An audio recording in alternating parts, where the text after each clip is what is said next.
తెలుగు రాష్ట్రాల్లోని అన్ని జిల్లాలకు విస్తరిస్తూ అత్యాధునిక వైద్యం అందిస్తున్న మల్టీనేషనల్ హాస్పిటల్ మెడికవర్ హాస్పిటల్స్ ఇప్పుడు మన వరంగల్లో. ఎంతవరకు నిజం అనేది చాలా మందికి అవతలు తెలీదు.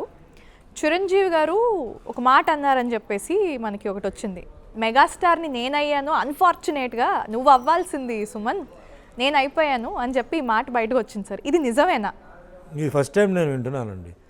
నేను చిరంజీవి గారు వీఆర్ కాంపిటీటర్స్ ఆ టైంలో. అంటే అప్పుడు రామారావు గారు సీఎం అయిపోయారు 82, అది నేను 81లో వచ్చాను. అప్పుడే సీఎం అవుతున్నారు. నాగేశ్వరరావు గారు, అక్కినేని నాగేశ్వరరావు గారు ఉన్నారు, కృష్ణ గారు ఉన్నారు, కృష్ణరాజు గారు, సోహన్ బాబు గారు ఉన్నారు. ఎందుకంటే నేను వీళ్ళందరితో యాక్ట్ చేశాను, రామారావు గారు తప్ప వీళ్ళందరితో యాక్ట్ చేశాను.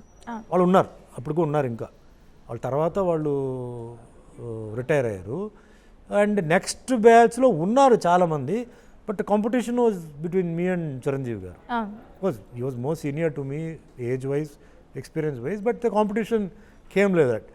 But నేను I never felt I felt like a competitor. ఎందుకంటే సినిమా ఫీల్డ్లో రావడమే నాకు పెద్ద అవకాశం. నేను ఫిలిం ఇండస్ట్రీకి సంబంధించిన మనిషి కాదు.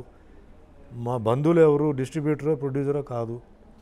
నాకు యాక్టింగ్ తెలీదు. నేను సినిమా ఫీల్డ్కి ఎంటర్ అయిన తర్వాత యాక్టింగ్ నేర్చుకున్నాను తమిళ్లో. నాకు నా అచీవ్మెంటే చాలా గ్రేట్ అచీవ్మెంట్. మళ్ళీ ఇది నేను కాంపిటీషన్ పోవడం చేయడం ఏంటి అదే నాకు ఆ ఫీలింగ్ లేదు. కానీ సినిమాలు రిలీజ్ చేసేటప్పుడు కలెక్షన్స్ అని బాగా వచ్చింది. సో అంటే తెలియకుండానే I was becoming a competitor, తెలిసి కాదు.